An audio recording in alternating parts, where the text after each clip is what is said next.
Kalau dipikir-pikir lagi nih, kenapa ya kita udah ngejalanin semua alur dan persyaratan layak dosen pada umumnya, kinerja juga udah terbilang layak, tapi tetap aja gagal di Serdos.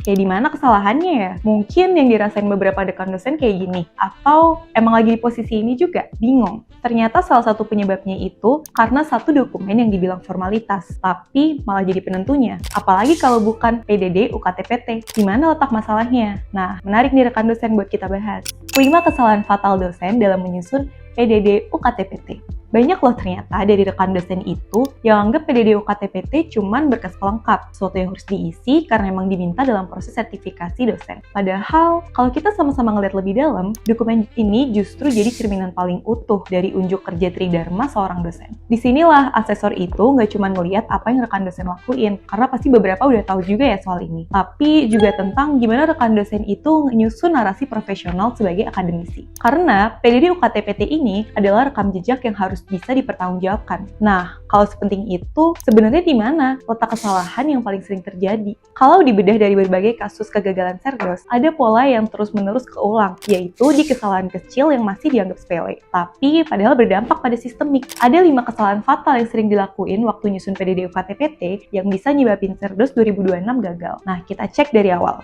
Tidak orisinil, plagiarisme. Ini banyak dari rekan dosen, terlebih dosen pemula yang ngerasa kesulitan buat nyusun dokumen ini dan berakhir nyontek, atau bahkan jiplak karya dosen lainnya. Tindakan plagiat ini bisa dibilang sangat beresiko loh. Kalau terindikasi, rekan dosen yang bersangkutan bisa dikenai sanksi nggak lulus, maupun sanksi lain yang sesuai ketentuan yang ada. Pencapaian terlalu umum dan melebar. Rekan dosen sering nih nyoba ngejelasin terlalu banyak pencapaian, padahal aturan ngeharusin buat fokus pada satu pencapaian yang terbaik di setiap unsur tridharma, kayak pengajaran, penelitian, dan PKM atau pengabdian. Kalau diingat-ingat, adanya batasan durasi video maksimal 30 menit dan batasan jumlah kata maksimal di 300 kata buat teks, penjelasan yang terlalu luas justru bakal ngerugiin penilaian.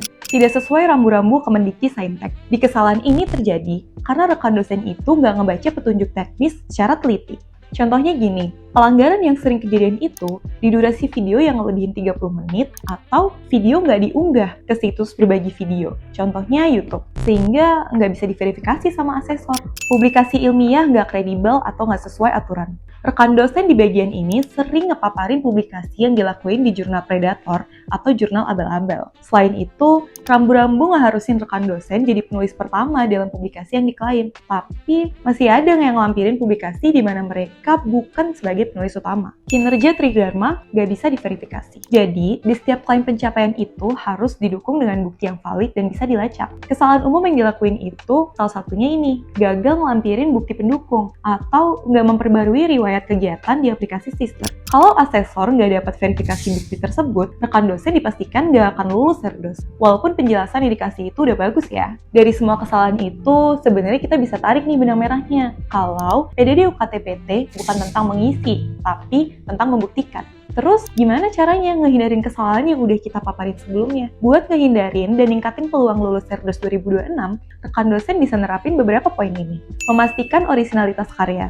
Hindari ngejiplak dokumen milik dosen lain. Gunain PDD UKTPT orang lain cuma sebatas referensi atau inspirasi aja. Tapi seluruh isi dokumen tetap harus hasil pemikiran dan pengalaman pribadi rekan dosen sendiri. Fokus pada satu pencapaian terbaik. Jangan ngejelasin terlalu banyak kegiatan yang justru ngebuat isi dokumen melebar kemana-mana. Yang harus dilakuin justru, rekan dosen harus fokus nentuin satu pencapaian yang paling berkesan dan unggul buat masing-masing unsur tridharma, pengajaran, penelitian, dan PKM pengabdian.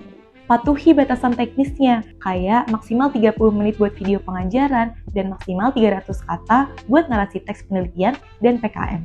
Mempelajari dan mematuhi rambu-rambu resmi. Ini sangat penting buat rekan dosen untuk ngebaca buku panduan atau juknis resmi yang diterbitin Kemendikti-Saintek atau juga masing-masing PT. Pastiin video pengajaran diunggah ke situs kayak YouTube biar bisa diverifikasi sama asesor. Pastikan kredibilitas publikasi. Ini bisa milih luaran penelitian yang dipublikasikan di jurnal kredibel, bisa nasional terakreditasi atau internasional terindeksi, bukan di jurnal Predator atau abal-abal, dan posisi penulis sebagai penulis pertama dalam publikasi yang diklaim. Menyiapkan bukti yang dapat diverifikasi. Seluruh klaim kinerja dalam PDD UKTPT wajib disertai dengan bukti penunjang yang valid. Rekan dosen bisa mastiin riwayat kegiatan kayak PKM, udah diperbarui di Sister, dan semua tautan bisa diakses dengan mudah sama tim penilai.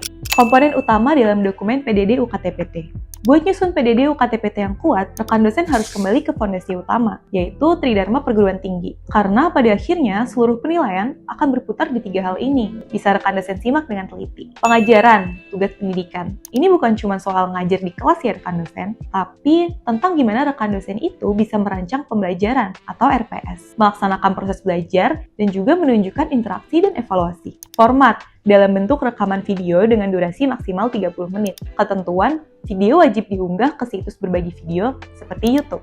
Isi, mencakup deskripsi mata kuliah, kemampuan yang diharapkan, materi pembelajaran, sistem dan metode pembelajaran, dan interaksi nyata antar dosen dan mahasiswa. Jadi nantinya, asesor pengen ngeliat apakah rekan dosen benar-benar ngelola pembelajaran, bukan cuma menyampaikan materi, penelitian dan publikasi ilmiah. Di sini bukan cuma dilihat dari jumlahnya, tapi juga dari konsistensi riset, kualitas publikasi, dan relevansi dengan bidang keilmuan. Format, dipaparkan dalam bentuk teks naratif deskriptif dengan panjang kata maksimal 300 kata. Isi, menjelaskan salah satu kegiatan penelitian yang paling berkesan atau jadi capaian terbaik. Syarat luaran, harus menyertakan bukti publikasi ilmiah, minimal di jurnal nasional terakreditasi atau di jurnal internasional terindeks, di mana juga rekan dosen berada sebagai posisi penulis pertama. Pengabdian kepada masyarakat, PKM. Bagian ini sering dianggap pelengkapnya, padahal justru menunjukkan dampak nyata ke masyarakat dan implementasi keilmuan di luar kampus. Format, disampaikan dalam bentuk teks dengan batas kata maksimal 300 kata. Isi, menjelaskan satu kegiatan PKM unggulan yang pernah dilakukan.